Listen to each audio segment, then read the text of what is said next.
We don't have targets for removals, but you did. This is a day of national shame, and it has come about because of a hostile environment policy that was begun under her Prime Minister. And I'm very angry with the government. It's terrifying. It's just absolutely bizarre. The Home Office has come under fire numerous times this year for its treatment of immigrants, with a string of media stories documenting how people who have the right to be in the UK have been threatened with deportation, prevented from entering the country, and even detained in immigration centres. The Independent has reported on a number of these cases, many of which have actually prompted the Home Office to reverse decisions completely, in a stark admission that they have got it wrong. A US resident was blocked from coming to the UK to see her seriously ill daughter because the Home Office was not satisfied that her intentions were genuine. The decision was reversed within 12 hours of us publishing a story. In another case, a student from Amsterdam was blocked from entering the UK for an academic conference because, again, the Home Office was not satisfied that she would leave. Again, the decision was reversed within hours of the story going live.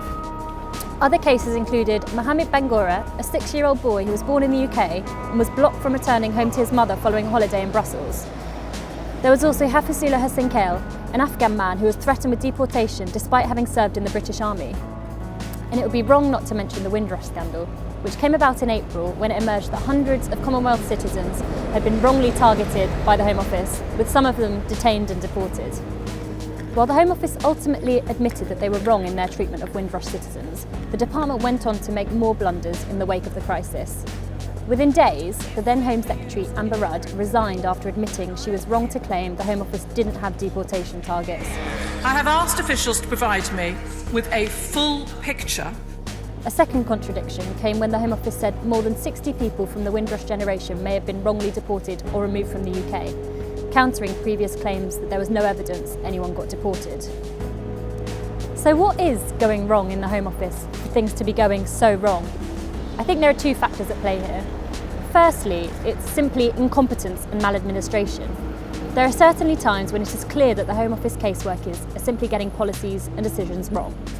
Funding cuts stemming from austerity will also be playing a role in this, as the department will have had to cut back on experienced staff, meaning that less experienced caseworkers are having to navigate complex immigration laws and policies.